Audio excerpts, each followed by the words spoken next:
Danes v Pomurskem dnevniku. Dolgo čakanje zaradi neustrezne oznake.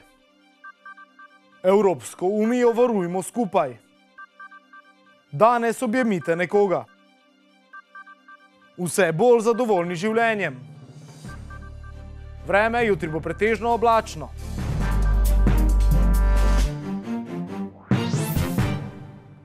Spoštovane gledalke, cenjeni gledalci, lepo pozdravljeni. Rutinski nadzor avtobusa se je za otroke s posebnimi potrebami in njihove spremljevalce sprevrgal v uro in pol dolgo mučno čakanje. Razlog neustrezna oznaka avtobusa. Na avtocestnem postajališču v Lukovici je avtobus poln otrok iz osnovne šole 4 Murska Sobota minuli torek več kot uro in pol čakal na zaključek policijske kontrole. Razlog za to je bil nepravilni znak, ki označuje prevoz skupine otrok.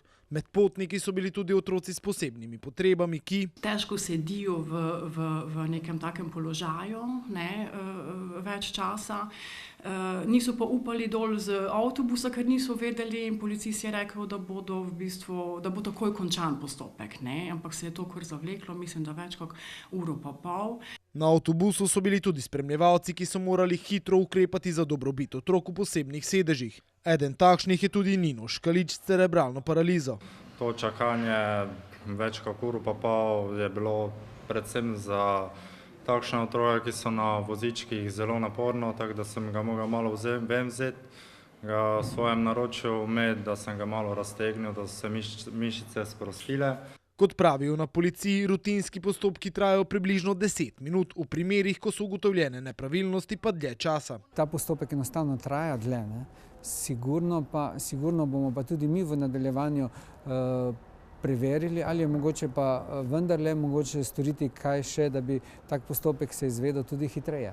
Tudi zato, ker varnost otrok ni bila ogrožena, bi se lahko policisti prilagodili situaciji. Če varnost otrok ni bila ogrožena, kar tudi ni bila po besedah teh policistov, ki so opravljali pregled, menim, da bi lahko bili bolj življenjski in da bi upoštevali to, kakšni potniki so na avtobusu in mogoče opravili te pregled v dogovoru mogoče z murskosoboško policijo na kakšen drugačen način. Vito Zver pa je izpostavil še eno stvar. Če že policisti opravljajo te rutinske preglede, kako so na primer avtobusi, bi bilo lepo pogledati, kdo vsaj sedi na avtobusu, ker nobeden od policistov sploh ni pogledal, kdo je na avtobusu, da se vsaj pove dober dan, opravljamo rutinske preglede, vzeli vam bomo nekaj časa, tako da smo mi morali hoditi dol, pa gledajte,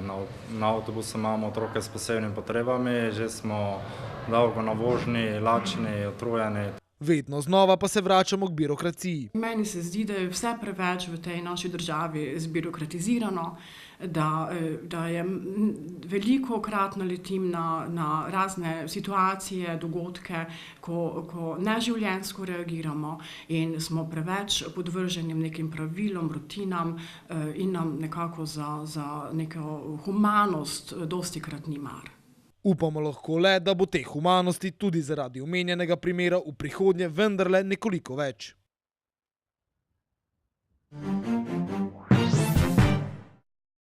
Evropska unija je pred časom zagnala kampanjo EU Varujmo skupaj, v okviru katere želi opozoriti na tisoče posameznikov iz različnih evropskih držav, ki sodelujejo z namenom, da bi zaščitili nas in naše družine. Kampanjo nam bo predstavil vodja informacijske točke Europe Direct Pomurje, Dejan Bogdan. Dejan, lepo pozdravljen. Povejva za začetek, kdo so posamezniki, na katere želi Evropska unija opozoriti?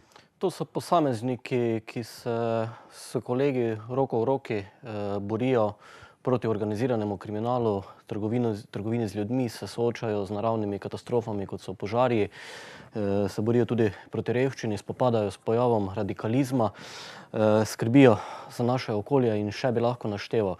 In nekako, če povzamem, Evropska unija želi izpostaviti oziroma opozoriti na te posameznike, lahko rečemo tudi junake, ki na dnevni ravni skrbijo za našo varnost oziroma zaščito, hkrati pa želi tudi poudariti, kakšno vrsto podporo nudi omenjenim osebam.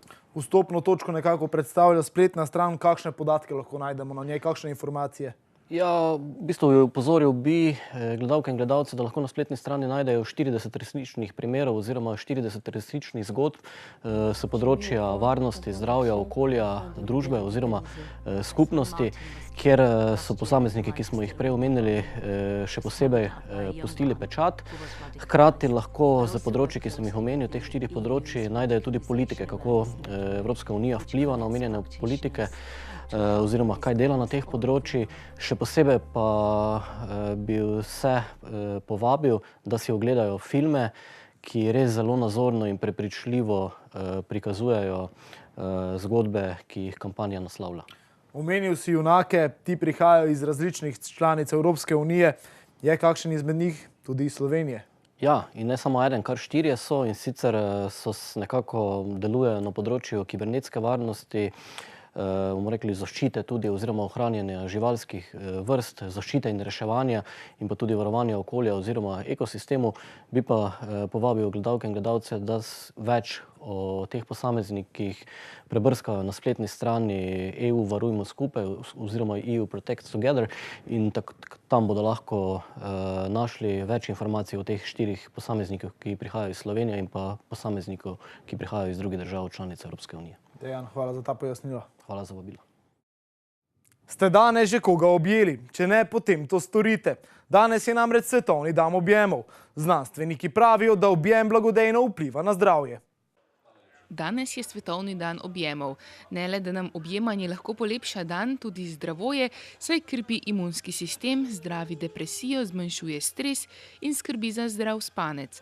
Je poživljajoče, pomlajuje in nima nobenih neprijetnih stranskih učinkov. Tako rekoč čudežno zdravilo torej, pa še brezplačno je.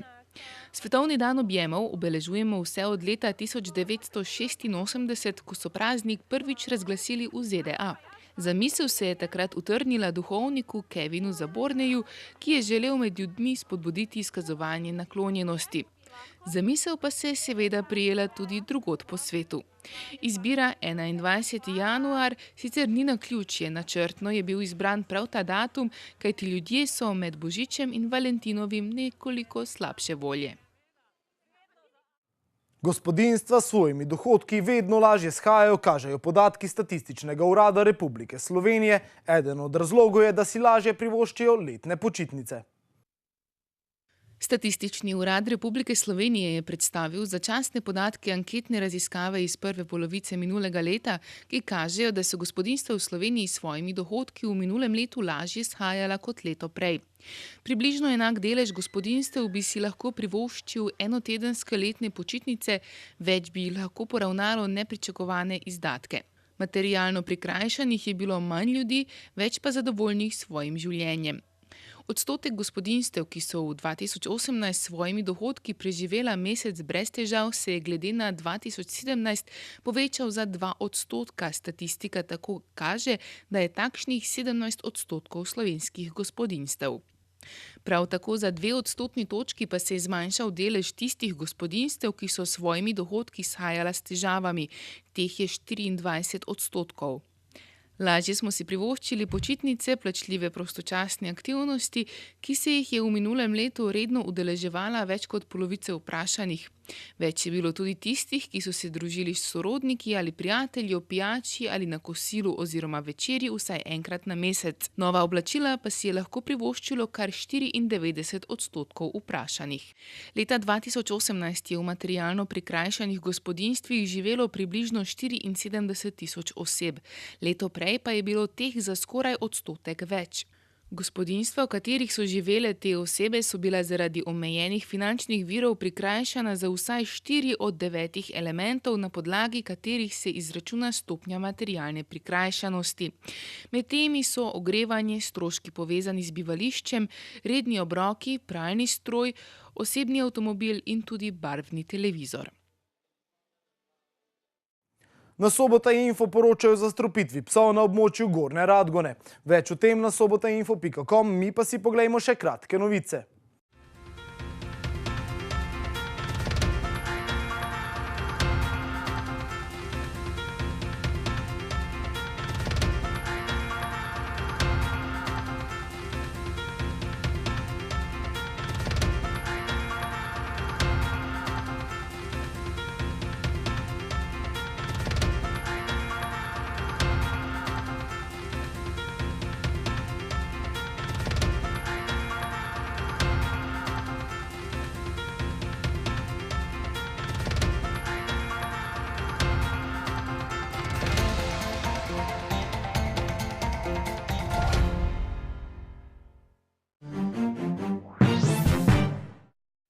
Jutri bo pretežno oblačno, nekaj jasnine bo le v Posočju. Na jugovzhodu bo občasno naletaval sneg. Več o vremenu pa v vremenski napovedi. Danes smo imeli delno jasen dan s temperaturami okrog 6 stopinj Celzija. Opoldne ste v Krajinskem parku Goričko namerili 1, v Radencih in Murski Soboti 2, v Lendavi pa 3 stopinje Celzija. Jutri bo pretežno oblačno, nekaj jasnine bo le v Posočju. Na jugovzhodu bo občasno naletaval sneg. Rahlo sneženje se bo zvečer razširilo nad večji del Slovenije. Na Primorskem bo še pihala burja, ki se bo popoldne krepila. Najnižje jutranje temperature v severovzhodni Sloveniji, v Murski Soboti in Mariboru bodo od -3 do -2, dnevne pa okoli 2 stopinji Celzija. V noči na sredo bo snežilo. V sredo kaže na oblačno in hladno vreme, občasno bo še rahlo snežilo. Na Primorskem bo pihala burja. V četrtek bo še po večini oblačno in ponekod vetrovno, predvsem na vzhodu bo lahko še rahlo snežilo. Temperature v naših krajih se bodo zjutraj gibale od -3 do -1, čez dan pa bo od 0 do 3 stopinje Celzija.